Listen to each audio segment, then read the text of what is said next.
ஒரே ஒரு செய்தியை சொல்லுகிறேன். கம்போடியாவில் இன்றைக்கு உலக தமிழ் அங்கே உள்ள தமிழ் சங்கம் ஒரு மாநாடு நடத்துகிறார். ராஜேந்திர சோழர் கடாரம் கொண்டதற்கான 1000வது ஆண்டு விழா மாநாட்டை நடத்துகிறார்.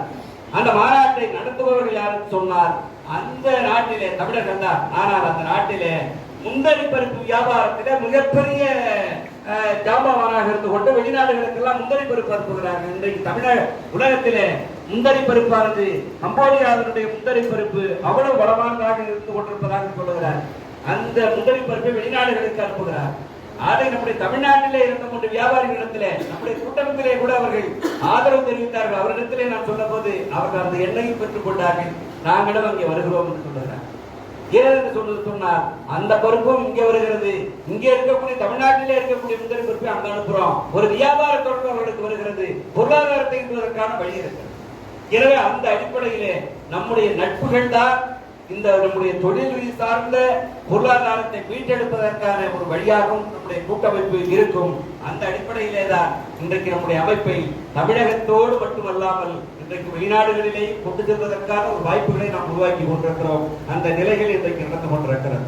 அதே போல அடுத்ததாக ஆயுள் உறுப்பினர் சேர்க்க வேண்டும் என்பதை சொன்னேன். அதை உடனடியாக மற்ற நிர்வாகிகளும் உங்களுடைய மாவட்டத்திலே விரிவுபடுத்த வேண்டும் என்று நான் தெரிவித்துக் கொள்கிறேன். அடுத்ததாக இன்றைக்கு வடநாட்டினுடைய தாக்கம் தமிழகத்திலே வந்து மொழியிலே பல கலப்புகள் இன்றைக்கு வந்து கொண்டிருக்கிறது. அவர்கள் தெரிந்து கொள்ள வேண்டும் என்பதற்காக பல வணிக நிறுவனங்களிலே வேறு வேறு மொழிகளிலே பலகைகளை பெயர் பலகைகளை வைத்துக் கொண்டிருக்கிறார். எனவே இதை நாம் ஒரு இயக்கமாக நடத்துவதற்கான ஒரு முயற்சியை எடுக்க வேண்டும், எடுப்பது என்கின்ற ஒரு முடிவிலே இருந்து கொண்டிருக்கிறோம். முன்பு இதே போல ஒரு கோரிக்கையை எடுத்து தமிழகம் முழுவதும் நாம் கொண்டு சென்றோம். அது இன்றைக்கு பிரான்ஸ் வரையிலே சென்று கொண்டிருக்கிறது. என்னவென்று சொன்னால், நம்முடைய தமிழை இந்தியிலே மத்திய அரசிலே ஆட்சி மொழியாக அறிவிக்க வேண்டும். தமிழை மதுரையிலேயும் சென்னையிலேயும் இருக்கக்கூடிய உயர் நீதிமன்றத்திலே வழக்காடு மொழியாக கொண்டு வர வேண்டும். திருக்குறளை தேசிய நூலாக அறிவிக்க வேண்டும் என்ற 3 கோரிக்கையை வலியுறுத்தி நாம் போராடினோம். அது ஒரு பெரிய செய்தியாக தமிழகம் முழுவதும் கொண்டு வந்தது. அதற்கு நம்முடைய கருத்தப்பாட்டி போன்றவர்கள் தான் இந்த ஆலோசனையை வழங்கினார். அதே போல இன்றைக்கு நாம் இந்த செய்தியை கையிலே எடுக்க வேண்டும்.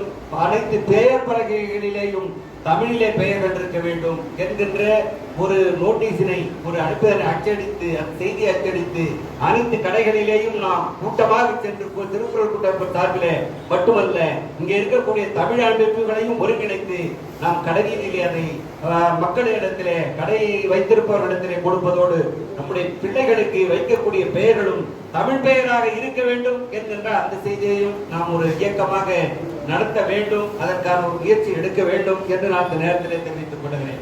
அது மட்டுமல்ல, இன்றைக்கு அதே நிலையை பார்க்கணும். நம்முடைய அடுத்த செய்திக்கு வருகிறேன்.